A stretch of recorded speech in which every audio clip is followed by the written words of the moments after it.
Hello friends, यहाँहरु हेर्दै हुनुहुन्छ take Nepali YouTube channel. म हो अजित।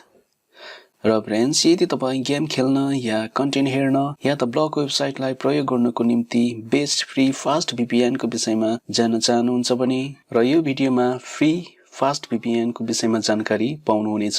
र फ्री VPN मा एउटै मात्रै मेजर प्रब्लम हुन्छ र त्यो के हो भन्दा जब हामी कनेक्ट गर्छौं र कनेक्ट गरेको 2 या 3 मिनेट्स पछि त्यो आफै नै डिस्कनेक्टेड हुन्छ। जुन फ्री VPN एप को विषयमा म बताउन गइरहेको छु र त्यसमा यस्तो कुनै प्रकारको प्रब्लम हुँदैन र कुनै बेला कारणवश डिस्कनेक्टेड हुन्छ, तर यो बार-बार भने डिस्कनेक्टेड हुँदैन। जुन फ्री VPN को विषयमा म बताउन गइरहेको छु यो एकदमै राम्रो छ। र त्यो फ्री कुन VPN हो र त्यो एपलाई कुन तरिकाले प्रयोग गर्नु, यदि तपाई जान्न चाहनुहुन्छ भने यो भिडियोलाई कम्प्लिट हेर्नुस् अनि भिडियो राम्रो लागेमा लाइक, शेयर अनि यो च्यानललाई सब्स्क्राइब गर्नुस् अनि नजिकै बेल आइकन पनि पाउनुहुनेछ, त्यसमा पनि प्रेस गरेर अलमा प्रेस गरिदिनुस्। आउनुस् फ्रेन्ड्स, आजको भिडियोमा स्टार्ट गर्नेछु। सबैभन्दा पहिले प्ले स्टोरलाई ओपन गर्नुस्। त्यसपछि प्ले स्टोरको सर्च बारमा टाइप गर्नुस् टनल बियर, त्यसपछि सर्चमा प्रेस गरिदिनुस्। ओके, यहाँनिर तपाईहरुले यस्तो पाउनुहुनेछ र यसको लोगो यस्तो छ र यहाँनिर टनल बियर र यसको रिभ्यू छ 4.3 स्टार, त्यसै गरेर रेट छ 3+, डाउनलोड्स छ 10 मिलियन प्लस र सिम्पली यसलाई इन्स्टलमा प्रेस गरेर इन्स्टल गर्नुस् र मैले अलरेडी यो एपलाई इन्स्टल गरिसकेको छु र म ओपनमा प्रेस गरेर यो एपलाई म ओपन गर्न चाहन्छु।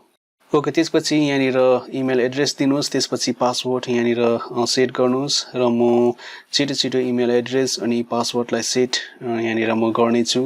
ओके, यहाँनिर मैले इमेल एड्रेस अनि पासवर्ड यहाँनिर सेट गरिसकेको छु र त्यसपछि क्रिएट अ फ्री एकाउन्टमा प्रेस गरिदिनुस्। ओके, त्यसपछि यहाँनिर इमेल भेरिफाई गर्नुपर्ने हुन्छ र त्यसको निम्ति यहाँनिर ओके भेरिफाइड को अलिकति माथि जुन चाहिँ तपाईले इमेल एड्रेस दिनुभएको छ र त्यो इमेल एड्रेसमा जानुस् र त्यहाँनिर एउटा तपाईहरुले लिंक पाउनुहुनेछ र लिंक यस्तो हुनेछ र त्यसमा प्रेस गर्नुस्।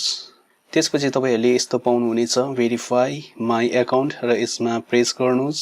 त्यसपछि इमेल भेरिफाइड हुनेछ र त्यसपछि फेरि पनि एपमा ब्याक आउनुस् र ओके भेरिफाइडमा प्रेस गरिदिनुस्। ओके, त्यसपछि यहाँनिर देख्न सक्नुहुन्छ र मेरो 500 MB यहाँनिर डेटा एड भइसकेको छ। यदि तपाई यो एपलाई अपग्रेड गर्न चाहनुहुन्छ भने अपग्रेड पनि गर्न सक्नुहुनेछ। ओके, त्यसपछि यहाँनिर प्रेस गर्नुस् र यहाँनिर तपाईहरुले 25 वटा कन्ट्री पाउनुहुनेछ र कुनै पनि कन्ट्रीलाई कनेक्ट गर्न सक्नुहुनेछ। ओके, त्यसपछि यहाँनिर लेफ्ट साइडमा तीनटा ड्याशमा प्रेस गर्नुस्। ओके, यहाँनिर देख्न सक्नुहुन्छ फ्री डेटा अप्सन्स र अरु प्राइभेसी पोलिसी र लग आउटको अप्सन यहाँनिर पाउनुहुनेछ र त्यसपछि यहाँनिर देख्न सक्नुहुन्छ गेट फ्री डेटा र यसमा प्रेस गर्नुस्। ओके, यहाँनिर तीन तरिकाले फ्री डेटा पाउन सकिन्छ र यी मध्ये कुनै पनि तपाईले युज गर्न सक्नुहुनेछ र यी मध्ये सबैभन्दा सजिलो सेकेन्ड अप्सन हो र यसमा प्रेस गरिदिनुस् इन्भाइट अ फ्रेन्डमा। ओके, र जसलाई इन्भाइट गर्न चाहनुहुन्छ र उसको यहाँनिर नाम दिनुस् र उसको इमेल एड्रेस दिनुस् र त्यसपछि इन्भाइट अ फ्रेन्डमा प्रेस गरिदिनुस् र यदि तपाईले इन्भाइट गरेको लिंकबाट यदि उसले त्यो लिंकलाई एक्सेप्ट गरेर त्यहाँबाट एकाउन्ट क्रिएट गर्छ भने तपाईले 1000 MB डेटा फ्री पाउनुहुनेछ। र यहाँनिर मैले पनि इन्भाइट गरिसकेको छु मेरो साथीलाई र मेरो साथीले पनि त्यो मैले इन्भाइट गरेको लिंकलाई एक्सेप्ट गरेर त्यहाँबाट एकाउन्ट क्रिएट गरिसकेको छ र अब हेरौं मेरो एकाउन्टमा 1000 MB डेटा एड भयो या भएको छैन। म सिम्पली फेरि यो एपलाई ओपन गर्नेछु। ओके, यहाँनिर 500 MB नै रहेको छ। ओके, यहाँनिर देख्न सक्नुहुन्छ र यो बढिरहेको छ र यहाँनिर 1500 MB डेटा भएको छ र यहाँनिर मेरो 1000 MB डेटा पनि यहाँनिर एड भइसकेको छ र यसरी एड गर्न सक्नुहुनेछ। र म अन्तमा यो एपलाई कुन तरिकाले प्रयोग गर्नु त्यो म यहाँनिर बताउने छु र यहाँनिर प्रेस गर्नुस्। ओके, त्यसपछि यहाँबाट कुनै पनि कन्ट्रीलाई प्रयोग गर्न सक्नुहुनेछ र म सिम्पली यहाँ क्यानाडामा गर्नेछु। यहाँनिर देख्न सक्नुहुन्छ यो कनेक्ट भइरहेको छ, कनेक्टिङ र यहाँनिर कनेक्ट भइसकेको छ र जब कनेक्ट हुन्छ तब यहाँनिर बियरको साउन्ड पनि तपाईले सुन्न सक्नुहुनेछ। अब भने कुनै पनि प्रब्लम बिना एक्सेस गर्न सक्नुहुनेछ।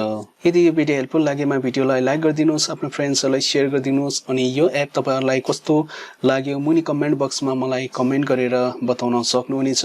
र अझै पनि यो च्यानललाई सब्स्क्राइब गर्नुभएको छैन भने मुनि देख्दै गरेको रेड बटनमा प्रेस गरेर सब्स्क्राइब गरिदिनुस् अनि नजिकै बेल आइकन पनि पाउनुहुनेछ, त्यसमा पनि प्रेस गरेर अलमा प्रेस गरिदिनुस्। अब तपाई मेरो नेक्स्ट भिडियोको साथ हुने नै छ। Take care and bye by.